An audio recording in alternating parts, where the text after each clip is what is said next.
श्री स्वामी समर्थ. जय जय स्वामी समर्थ. स्वामींचं नाव घेऊन मी या व्हिडिओला सुरुवात करते. हिंदू धर्मशास्त्रात अधिक मासाला अत्यंत पवित्र आणि फलदायी मानले जाते. सन 2026 मध्ये हा पुण्यपर्व काळ ज्येष्ठ महिन्यात आला आहे. याला अधिक ज्येष्ठ मास असे म्हटले जाते. त्याची कालावधी 17 मे 2026 ते 15 जून 2026 असणार आहे. पंचांगानुसार ज्येष्ठ अधिक मासातील ही पौर्णिमा 30 मे रोजी सकाळी 11:57 सुरू होईल, तर दुसऱ्या दिवशी म्हणजेच 31 मे रोजी दुपारी 2:14 समाप्त होईल. आणि उदय तिथीनुसार ज्येष्ठ अधिक पौर्णिमा ही रविवारी म्हणजेच 31 मे रोजी साजरी केली जाईल. अधिक मासात येत असल्यामुळे या पौर्णिमेला पुरुषोत्तम पौर्णिमा असेही म्हणतात. पुरुषोत्तम मास हा संपूर्णपणे भगवान श्रीहरी विष्णूंना समर्पित केलेला आहे. त्यामुळे या पवित्र महिन्यात येणाऱ्या पौर्णिमेचे फळ इतर सामान्य पौर्णिमेपेक्षा कित्येक पटीने जास्त असतं. शास्त्रानुसार या दिवशी केलेले प्रत्येक सत्कर्माचे फळ अनेक पटीने मिळते. या पवित्र दिवशी गंगेत स्नान करणे, भगवान विष्णूंच्या सत्यनारायण रूपाची पूजा करणे, उपवास करणे, दान धर्म करणे आणि भक्तिभावात लीन होण्याने सर्व पापांचा नाश होतो आणि भाविकांना सुख, शांती आणि समृद्धी लाभते. पौर्णिमेचा चंद्राशी थेट संबंध आहे आणि चंद्र हा मनाचा कारक मानला जातो. म्हणून या दिवशी उपवास आणि पूजा केल्याने मन शांत होतं आणि सकारात्मकता वाढते. स्कंद पुराण, विष्णू धर्मोत्तर पुराण आणि भविष्य पुराण यासारख्या ग्रंथांमध्ये अधिक मासातील पौर्णिमेच्या महत्त्वाचे सविस्तर वर्णन केले आहे. अधिक मासातील पौर्णिमेला भगवान विष्णूंची पूजा केल्याने अनेक यज्ञ केल्या इतके पुण्य मिळते. या दिवशी मनोभावे केलेले दान, नामस्मरण आणि साधना माणसाला मोक्षाच्या आणि आध्यात्मिक प्रगतीच्या मार्गावर घेऊन जाते. ज्येष्ठ अधिक पौर्णिमेला ठेवल्या जाणाऱ्या उपवासामुळे घरात सुख, समृद्धी आणि सौभाग्य येते. या दिवशी भगवान विष्णू आणि माता लक्ष्मीची पूजा केल्याने घरात धन, धान्य, समृद्धी आणि आनंद टिकून राहतो. ज्या अविवाहित मुली हा उपवास मनापासून करतात त्यांना मनासारखा जीवनसाथी मिळतो, तर अविवाहित मुलांना गुणी आणि सुयोग्य पत्नी लाभते. या दिवशी पांढऱ्या वस्तू जसे की तांदूळ, दूध, दही, साखर आणि पांढरे कपडे दान केल्याने चंद्रदेव प्रसन्न होतात आणि मनाला शांती लाभते. तसेच अधिक मासात 33 मालपुवे दान करणं ही एक विशेष परंपरा आहे. या दिवशी केलेल्या दानामुळे कुटुंबात सुख, समृद्धी नांदते. धार्मिकदृष्ट्या हा दिवस अतिशय शुभ आणि महत्त्वाचा असल्यामुळे या दिवशी काही प्रभावी उपायांनी सेवा देखील केल्या जातात. आणि म्हणूनच अधिक मासातील या पौर्णिमेच्या दिवशी तुम्ही उपवास नाही केला तरीही चालेल, पण सकाळीच उंबरठ्यावर ठेवा ही वस्तू ठेवल्यामुळे आपलं एक रात्रीतून आयुष्याचं सोनं तर होणारच आहे, पण आपल्या 7 पिढ्यांचं दारिद्र्य नष्ट होणं, आपल्या घराची, आपल्या मुलांची, आपल्या पतीची भरभरून अशी प्रगती होणार, आपल्या घरामध्ये अखंड माता लक्ष्मीचं आगमन हे होणार आहे. ती कोणती वस्तू ठेवायची, कोणत्या वेळेत ठेवायचे त्याबद्दल सविस्तर आणि महत्त्वाची अशी माहिती मी तुम्हाला या व्हिडिओमध्ये देणार आहे. तर व्हिडिओ पूर्ण पहा आणि जर तुम्ही माझ्या चॅनलवर नवीन असतील तर चॅनलला सबस्क्राईब करा आणि शेजारी बेल आयकॉन सुद्धा प्रेस करा, जेणेकरून तुम्हाला माझ्या नवनवीन व्हिडिओचं नोटिफिकेशन हे मिळत राहील आणि तुम्ही एक पण व्हिडिओ मिस करणार नाही. आणि कमेंटमध्ये ओम नमो भगवते वासुदेवाय नमः लिहायला विसरू नका. ज्येष्ठ पौर्णिमेच्या दिवशी आपल्याला सकाळी ब्रह्ममुहूर्तावर उठायचं, अंथरुणामध्येच आपल्याला श्रीहरी विष्णू आणि माता लक्ष्मीचं स्मरण करायचं आहे आणि दिवसाला सुरुवात करायची आहे. शक्य असेल तर या दिवशी पवित्र नद्यांमध्ये स्नान करावे किंवा घरच्या घरी आंघोळीच्या पाण्यामध्ये थोडंसं गंगाजल मिसळून स्नान करावे. स्नान केल्यानंतर आपल्याला स्वच्छ वस्त्र परिधान करायचे.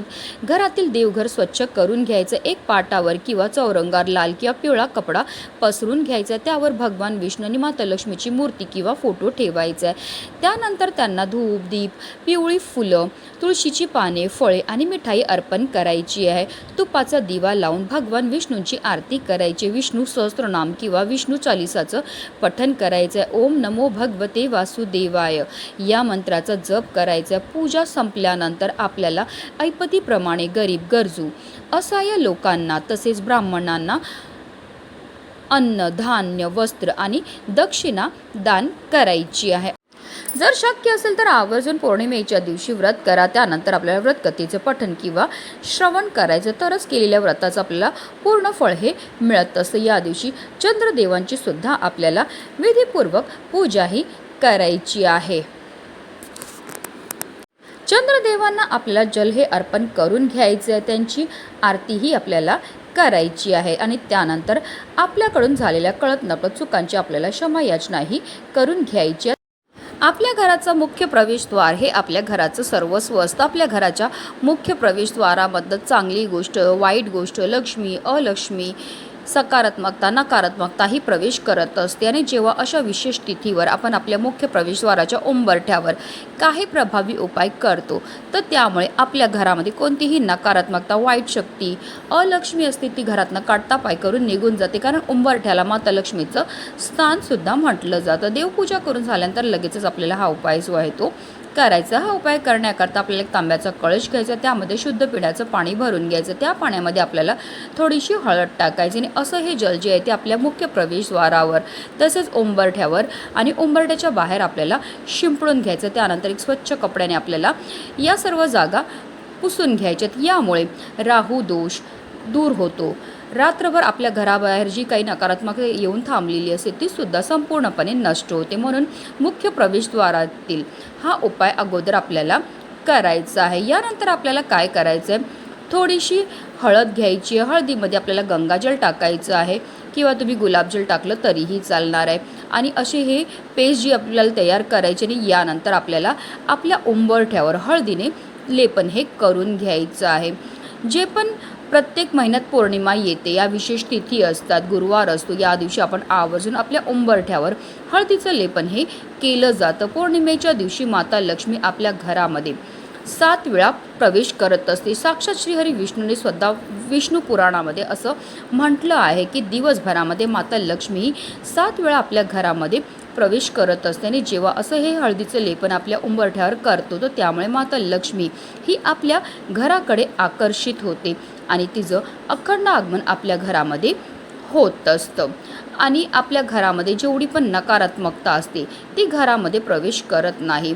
उंबरठ्यावरील हळदीचे लेपन केल्यानंतर आपल्याला कुंकवामध्ये थोडंसं पाणी टाकून त्याचा गंध हे तयार करून घ्यायचं आहे. आणि उंबरठ्यावरती तुम्हाला त्या कुंकवाने 5 टिळे हे काढायचे. बघा, जेव्हा आपण घराची पूजा करत असतो, आपण कलश पूजा करत असतो, कळशावरती ज्याप्रमाणे आपण 5 कुंकवाची रेषा ओढत असतो, तसेच आपल्याला उंबरठ्यावर सुद्धा 5 रेषा ह्या कुंकवाने ओढून घ्यायच्या. त्यानंतर आपल्याला काय करायचं आहे, मुठभर तांदूळ घ्यायचे आहेत. जे तांदूळ आपण घेणार आहेत ते व्यवस्थित पाहून घ्यायचे, ते अखंड असावे, कुठेही तुटलेले, फुटलेले किंवा खराब झालेले नसावे. त्यानंतर उंबरठ्याच्या बरोबर मधोमध आपल्याला हे ठेवायचे आहेत.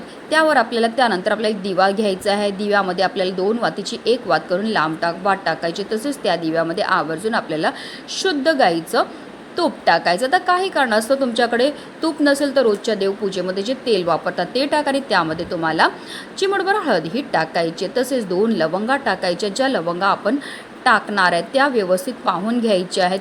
त्या अखंड असाव्या, कुठेही तुटलेल्या, फुटलेल्या किंवा खराब झालेल्या नसाव्या. आता जो दिवा आपण तयार केलेला तो प्रज्वलित करून त्या तांदळावरती आपल्याला ठेवायचा आहे. दिवा आपण सकाळीच लावणार आहे, तर कमीत कमी दुपारी 12:30 वाजेपर्यंत तो प्रज्वलित राहील. तेवढं तुम्हाला तेल किंवा तूप घालायचं आहे. उंबरठ्याच्या मधोमध तुम्हाला ठेवणं शक्य नसेल तर काय करायचं आहे, उंबरठ्याच्या उजव्या बाजूला आपल्याला हा दिवा जो लावायचा आहे. उजव्या साईडला म्हणजेच आपण जेव्हा बाहेरनं आतमध्ये प्रवेश करतो तर जी तुमची उजवी बाजू असते तिथे आपल्याला हा दिवा जो आहे तो प्रज्वलित करून ठेवायचा. दिवा डायरेक्ट जमिनीवर ठेवायचा नाही, थोडे तांदूळ ठेवायचे आणि त्यावर आपल्याला हा दिवा जो आहे तो ठेवायचा आहे. असा हा दिवा प्रज्वलित केल्यामुळे आपल्या जीवनामध्ये असणाऱ्या ज्या आर्थिक अडचणी त्या आपल्यापासून दूर होतात. आपल्या घरामध्ये जो काही अंधार आहे किंवा जेवढी पण नकारात्मकता असते, इडापिडा असते, दोष असतात, ते दूर होण्यामध्ये मदत ही मिळत असते. म्हणून असा हा दिवा जो आहे तो पौर्णिमेच्या दिवशी उंबरठ्यावर लावायचा आहे. ज्योतिषशास्त्रामध्ये सांगितलं गेलेलं आहे. त्यानंतर काय करायचं आहे, तुम्हाला 21 तुळशीपत्र घ्यायचे आहेत. आता तुम्हाला वेगळं सांगायची गरज नाही आहे की पौर्णिमेच्या दिवशी आपल्याला तुळशीची पत्र ही तोडायची नाही आहेत. तर जी पण तुळशीची पत्र आपल्याला घ्यायची आहेत ती आदल्याच दिवशी तोडून ठेवायची आहेत. किंवा आता तुम्हाला त्या दिवशी तोडणं शक्य नाही झालं तर तुम्ही काय करायचं आहे, जिथे फुल भंडार असतं तिथे सुद्धा तुम्हाला सहज तुळशीची पत्रही भेटून जाणार आहेत. तुळस म्हणजे साक्षात माता लक्ष्मीचं स्वरूप आणि श्रीहरी विष्णूंना सर्वात प्रिय आहे ती म्हणजे तुळस. आणि अधिक महिन्यामध्ये तुळशीच्या पूजनाला सुद्धा विशेष महत्त्व हे दिलं जातं. दररोज भगवान विष्णूंना एक तुळशीपत्र अर्पण केलं जातं. अगदी तुम्ही 108 तुळशीपत्रसुद्धा ओम नमो भगवते वासुदेवाय नमः या मंत्राचा जप करत अर्पण करू शकतात. आता तुम्हाला 108 तुळशीपत्र घेणं शक्य नसेल तर तुम्ही 21 तुळशीची पानं घेतली तरीही चालणार आहे. आता आपल्याला एका धाग्यामध्ये या तुळशीच्या पानांना ठेवून त्याची एक माळही तयार करून घ्यायची आणि मुख्य प्रवेशद्वारावर आपल्याला डाव्या किंवा उजव्या साईडला किंवा अगदी मधोमध तुम्ही दोरीच्या मदतीने अडकवू शकतात. जेव्हा आपण मुख्य प्रवेशद्वारावरती अशी तुळशीची पानाची माळा लावतो तेव्हा आपल्या घरातील सर्व दोष हे नाहीसे होतात. आपल्या घरामध्ये ज्या काही अडचणी सुरू आहेत किंवा ज्या काही समस्या चालू आहेत, जी काही संकट आहेत किंवा काही दुःख असतील तर ती कमी होतात. म्हणून तुळशीची पानांची माळा जी आहे ती आवर्जून लावायची आहे. आता दुसऱ्या दिवशी तुम्ही ही तुळशीची माळा जी आहे ती तिकडनं काढून निर्माल्यामध्ये टाकू शकतात किंवा वाहत्या पाण्यामध्ये प्रवाहित केली तरीही चालणार आहे. अशा रीतीने आपल्याला हा उपाय जो आहे तो करायचा. त्याचबरोबर हळदीने आपल्याला आपल्या मुख्य प्रवेशद्वारावर सुद्धा एक स्वास्तिक जे आहे ते काढायचं. स्वास्तिक व्यवस्थित काढा, त्यामध्ये 4 बिंदू तसेच कडेला ज्या 2-2 लाईन असतात त्या आवर्जून आपल्याला द्यायच्या आहेत, कारण त्या स्वास्तिकच्या मर्यादा असतात. स्वास्तिक हे मांगल्याचं प्रतीक आहे आणि जेव्हा असं मुख्य प्रवेशद्वारावर आपण स्वास्तिक काढतो त्यामुळे आपल्या घरामध्ये सर्व मंगल गोष्टी घडत असतात. घरामध्ये सर्व काही शुभ गोष्टी घडत असतात. म्हणूनच तिथे आपल्याला एक स्वास्तिक जे आवर्जून काढायचं आहे.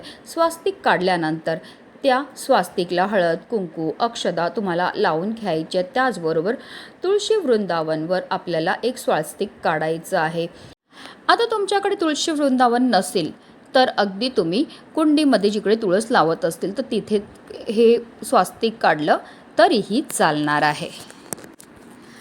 आणि आपल्याला आवर्जून असं हे स्वास्तिक काढायचं. त्याचबरोबर जर तुमच्या घराजवळ पिंपळाचं झाड असेल तर या पौर्णिमेच्या दिवशी सकाळी पिंपळाच्या झाडाला जल अर्पण करायचं आहे.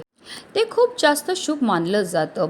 या अधिक मासातील पौर्णिमेला आपल्याला एक तांब्याचा कळश घ्यायचा, त्यामध्ये शुद्ध पिण्याचं पाणी भरून घ्यायचं. त्या पाण्यामध्ये आपल्याला थोडीशी हळद, गूळ तसेच काळे तीळ मिसळायचे आणि असं हे जल जे आहे ते आपल्याला पिंपळाच्या झाडाला अर्पण करायचं. पिंपळाच्या झाडाला साक्षात श्रीहरी विष्णूंचं संपूर्ण रूप मानलं जातं. माता लक्ष्मी पौर्णिमेच्या दिवशी पिंपळाच्या झाडाच्या पानांमध्ये निवास करते. तसेच आपल्या पितरांचा तसेच शनिदेवांचा आणि सर्व देवी देवतांचा निवास जो आहे पिंपळ वृक्षामध्ये असतो. त्यामुळे असं हे जल जेव्हा आपण पिंपळ वृक्षाला अर्पण करतो तर त्यामुळे आपल्यावर 33 कोटी देवी देवतांची कृपा तर होतेच होते, पण आपल्या पूर्वजसुद्धा आपल्यावर प्रसन्न होतात. आपल्या जीवनामध्ये असणारा जो ग्रहदोष आहे, शनिदोषापासून सुद्धा आपल्याला मुक्तताही मिळत असते. तसेच आवर्जून संध्याकाळी आपल्याला पिंपळाच्या झाडाजवळ एक दिवासुद्धा लावायचा आहे. पौर्णिमेचा थेट संबंध हा चंद्राशी असतो. या दिवशी चंद्र हा 16 कलांनी परिपूर्ण असतो. तो त्याच्या प्रकाशातून अमृत वर्षाव करत असतो. त्यामुळे रात्री चंद्र उगवल्यानंतर त्याला जल अर्पण करायचं आहे. एक तांब्यात पाणी घ्यायचं आहे, त्या पाण्यामध्ये थोडंसं कच्चं दूध टाकायचं, थोडेसे अक्षरधार टाकायचे, पांढरी फुलं टाकायची आहेत आणि असं हे जल जे आहे ते आपल्याला चंद्रदेवांना अर्पण करायचं. जल अर्पण करताना आपल्याला ओम सोम सोमाय नमः, पुन्हा एकदा सांगते, ओम सोम सोमाय नमः या मंत्राचा जप करायचा. यामुळे मानसिक तणाव दूर होण्यामध्ये मदतही मिळत असते. तसेच चंद्रदेवांची आपल्यावर कृपा होते. ज्यांना डोळ्यांचे विकार आहेत त्यांनी 15 मिनिटं एकटक चंद्रदेवांना पाहायचं आहे. यामुळे डोळ्यांचे विकार दूर होण्यास मदत मिळते, मानसिक शांती मिळते, ताणतणाव दूर होतो आणि चंद्रदेवांचे आशीर्वाद आपल्याला प्राप्त होतात. कुंडलीमध्ये जो काही चंद्रदोष आहे तो दूर होण्यास मदत मिळते.